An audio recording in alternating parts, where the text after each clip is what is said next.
అందరికీ good morning. సిఎస్ఎఫ్కి సంబంధించిన driver మరియు పంప్ ఆపరేటర్కి సంబంధించిన అఫీషియల్ నోటిఫికేషన్ రిలీజ్ అయింది. సో ఆన్లైన్ కూడా స్టార్ట్ అయింది. సో నోటిఫికేషన్ గురించి ఒకసారి డీటెయిల్స్గా మీకు చెప్తాను. తర్వాత అప్లై చేసే విధానం కూడా మీకు క్లారిటీగా నేను చెప్తాను. సో ఈ నోటిఫికేషన్ గురించి చూడండి. Central industrial security force notice సంబంధించి recruitment of constable driver and constable pump operator driver for 5 service in CSF.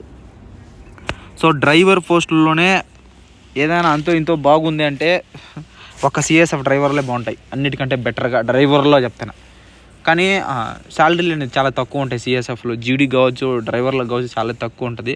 కానీ ప్లెయిన్ ఏరియాలో డ్రైవింగ్ ఉంటుంది. రిస్క్ లేని జాబు డ్రైవర్ జాబు సిఎస్ఎఫ్లో, మిగతా అన్ని రిస్కే. ఇక్కడ చూడండి, ఆన్లైన్ అప్లికేషన్ వచ్చి ఇప్పుడే స్టార్ట్ అయింది. జస్ట్ ఒక 10 నిమిషాలకు ముందు స్టార్ట్ అయింది. సో ఈరోజు నుంచి స్టార్ట్ అవుతుంది. సో నెక్స్ట్ మంత్ 4th వరకు ఈ ఆన్లైన్ డేట్ అనేది ఉంటుంది. 4th అనేది క్లోజింగ్ డేట్ ఉంటుంది. Closing date March 4th night 12 గంటల వరకు అనేది ఉంటుంది అనమాట. ఈ నోటిఫికేషన్ సంబంధించి మేల్ సిటిజన్స్ అంటే ఇండియాలో నివసిస్తున్న ఎవరైనా సరే మేల్ క్యాండిడేట్స్, ఓన్లీ అబ్బాయిలు మాత్రమే దీన్ని అప్లై అనేది చేసుకోవచ్చు. సో ఆన్లైన్కి సంబంధించి అప్లై అనేది మొత్తం total online process. Recruitment process వచ్చి ఫిజికల్ ఎఫిషియన్సీ PET ఉంటుంది. తర్వాత ఫిజికల్ స్టాండర్డ్ టెస్ట్కి సంబంధించి సర్టిఫికేట్ల వెరిఫికేషన్ ఉంటుంది, డాక్యుమెంట్కి సంబంధించి వెరిఫికేషన్ ఉంటుంది. తర్వాత డ్రైవింగ్ టెస్ట్ ఉంటుంది, రిటర్న్ ఎగ్జామ్ 100 మార్కులకు ఉంటుంది, మెడికల్ ఎగ్జామినేషన్ ఉంటుంది, అంటే DME అండ్ RME సంబంధించి. Written examination under OMR computer based test CBT సంబంధించి 3 will be conduct in English and Hindi languages. CBT exam అనేది హిందీ మరియు ఇంగ్లీష్లో ఎగ్జామ్ అనేది ఉంటుంది, తెలుగులో అనేది ఉండదన్నమాట. సో వేకెన్సీస్కి సంబంధించి కానిస్టేబుల్ డ్రైవర్కి సంబంధించి డైరెక్ట్ URకి వచ్చి 344, SCకి వచ్చి 122, STకి వచ్చి 63, OBCకి వచ్చి 228, EWSకి వచ్చి 84, టోటల్ వచ్చి 845 ఉన్నాయి. ఈ ఎక్స్ సర్వీస్ మనకు వచ్చిన 85 వేకెన్సీస్ అనేది వాళ్ళకి ఇచ్చినారు. ఈ కానిస్టేబుల్కి సంబంధించి డ్రైవర్ పంప్ ఆపరేటర్కి సంబంధించి driver for service direct recruitment. ఇది కూడా URకి వచ్చి 116, SCకి వచ్చి 41, STకి వచ్చి 20, OBCకి వచ్చి 75, EWSకి వచ్చి 27. నెక్స్ట్ వచ్చి టోటల్ వేకెన్సీకి సంబంధించి 279 ఉన్నాయి. ఇందులో ఎక్స్ సర్వీస్ మ్యాన్కి వచ్చి 28 పోస్టులు. URకి వచ్చి మొత్తం 2 పోస్టులకు సంబంధించి డ్రైవరు మరియు పంప్ ఆపరేటర్కి సంబంధించి URకి మొత్తం పోస్టులు 460, SCకి వచ్చి 167, STకి వచ్చి 83, నెక్స్ట్ వచ్చి OBCకి వచ్చి 303, EWSకి వచ్చి 11. టోటల్ పోస్టులు వచ్చి 1124 పోస్టులు అనేది ఉన్నాయన్నమాట. సో ట్రైనింగ్ అనేది చాలా ఈజీగా ఉంటుంది. 6 నెలలే ట్రైనింగ్ అనేది ఉంటుంది, పెద్ద కష్టమే ఉండదు.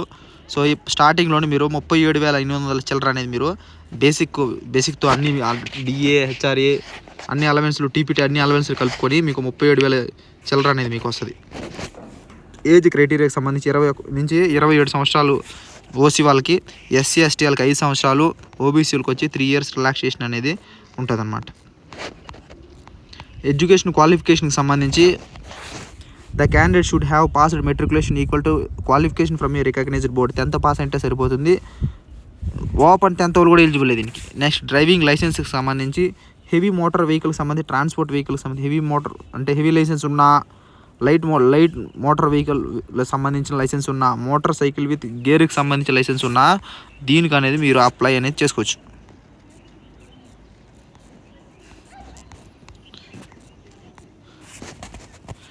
Experience 3 years experience driving heavy motor vehicle, transport vehicle or light motor vehicle, motorcycle with గేర్కి సంబంధించి మీరు ఎక్కడైనా 3 years ఎక్స్పీరియన్స్ ఎక్కడో వచ్చి మీరు పని చేసింటారు. ఒకవేళ పని చేయకపోయినా మీరు డ్రైవింగ్ బాగా వచ్చినా సరే ఎక్కడైనా ప్రైవేట్గా ఏదో ఒకటి డ్రైవర్లు గింగాలు ఉంటాయి కదా, వాటిలో పోయి ఏదైనా నాకు డ్రైవింగ్ వచ్చు నేను అని చెప్పి ఏదైనా ఎక్స్పీరియన్స్ సర్టిఫికేట్ నార్మల్గా మీరు తీసుకొని మీరు అప్లై అనేది చేసుకోవచ్చు. డ్రైవింగ్ మీకు పర్ఫెక్ట్గా వస్తే చాలు, ఎక్స్పీరియన్స్ గురించి పెద్ద ఏమి ఇంపార్టెంట్ అయితే పట్టించుకోరు.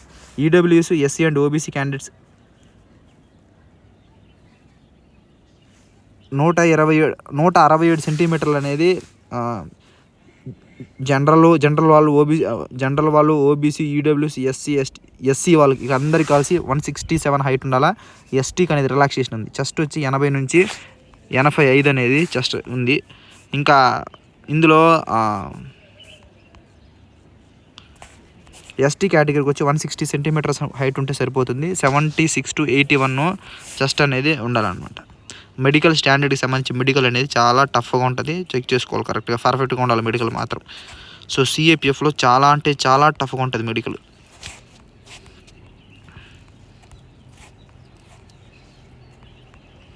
ఎగ్జామ్ సెంటర్లకు సంబంధించి మన సౌత్లో తెలంగాణ ఉంటుంది, ఒడిస్సాలో ఉంటుంది, ఎక్కడ కావాలంటే అక్కడ పిలుస్తారు. ఎక్కడ ఏ సెంటర్లో ఖాళీగా ఉంటే ఆ సెంటర్లకు రమ్మని చెప్తారు.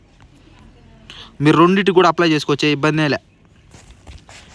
100 రూపాయలు ఫీజు అనేది ఉంటుంది. అంటే ఓబీసీ, యూఆర్, ఈడబ్ల్యూఎస్ ఓబీసీ వాళ్ళకి 100 రూపాయలు డబ్బులు కట్టాల్సి ఉంటుంది. SC, ST, ex service man ₹1 కూడా కట్టబడలే.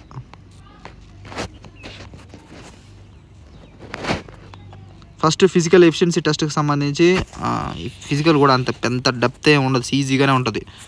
800 మీటర్స్ రన్ వచ్చి 3 minutes 50 seconds అనేది కంప్లీట్ చేయాలి. Long jump 11 feet 3 chances, high jump 3 feet 6 inches సంబంధించి 3 chances. చిన్న పిల్లలు కూడా దూకేస్తారు, ఇది ఎంత ఈజీ. సో ట్రేడ్ టెస్టే భయంకరంగా కష్టంగా ఉంటుంది, మిగతాది ఏమి ఉండదు అంతగా.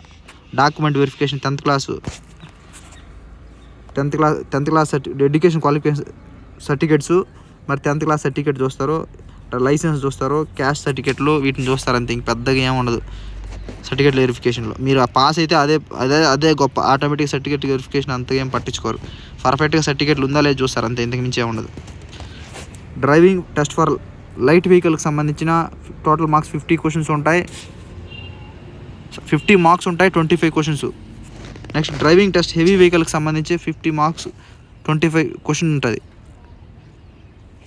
ఇక్కడ మార్క్స్ వచ్చి 50, 25 marks క్వాలిఫైయింగ్ ఉంటుంది. డ్రైవింగ్ టెస్ట్ ఫర్ హెవీ వెహికల్కి సంబంధించి 50 marks ఉంటుంది, క్వాలిఫైయింగ్ 25 ఉంది. Next practical knowledge of motor mechanism and ability to carry out minor repair of వెహికల్కి సంబంధించి 30 questions 30 marks అనేది ఉంటుంది. సగం వస్తే మీరు క్వాలిఫైయింగ్ అనమాట. 50 వస్తే 50 మార్కులకి 25 వస్తే పాస్, 50కి 25 వస్తే పాస్, 30కి 15 వస్తే పాస్ అనమాట. సో అది ట్రేడ్ టెస్ట్లో ఆ విధంగా ఉంటుంది. Next written examination to consist of on objective type of paper containing 100 questions carrying 100 marks to following complete. ఏమనంటే 100 questions ఉంటాయి, 100 మార్కులు ఉంటాయి. ఒక్కొక్క క్వశ్చన్కి ఒక్కొక్క మార్కు. జనరల్ నాలెడ్జ్ అవేర్నెస్ సంబంధించి 20 questions 20 మార్కులు. జనరల్ ఎలిమెంటరీ మ్యాథ్స్ అర్థమెటిక్ వచ్చి 20 questions 20 మార్కులు. అనాలిటికల్ యాప్టిట్యూడ్ అంటే 20 questions 20 మార్కులు. ఎబిలిటీ అబ్జర్వ్డ్ డిస్ట్రిబ్యూషన్ అని అంటున్నారు, 20 questions 20 మార్కులు. Next basic knowledge English are Hindi, ఈ రెండిట్లో ఏదో ట్రయల్స్ ఉంటుంది, 20 questions 20 మార్కులు, మొత్తం 100 మార్కులు. టైం వచ్చి 120 minutes, 1.5 hours అనుకోండి.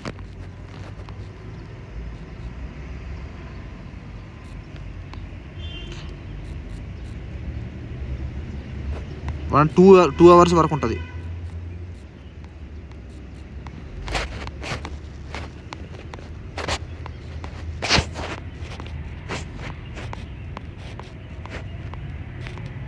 సో ఇది నోటిఫికేషన్ సంబంధించి. ఇందులో ఉన్న మీకు అర్థం కాకపోతే మళ్ళీ నాకు ఒకసారి మెసేజ్ చేయండి, మళ్ళీ క్లారిటీ మీకు చెప్పమంటే మళ్ళీ నేను కామెంట్ సెక్షన్లోనే చెప్తాను, లేదా టెలిగ్రామ్ ఛానల్లో వాయిస్ రికార్డ్ అయినా పెట్టేస్తాను. జాబ్ చాలా బాగుంటుంది, పంప్ ఆపరేటర్ కూడా చాలా బాగుంటుంది, అంత కష్టమే ఉండదు, ఈజీగా ఉంటుంది. Thank you so much. Video నచ్చితే మాత్రం ఖచ్చితంగా సబ్స్క్రైబ్ చేయండి, ఒకవేళ నచ్చిపోతే చేయొద్దండి. థ్యాంక్ యూ, జై హింద్.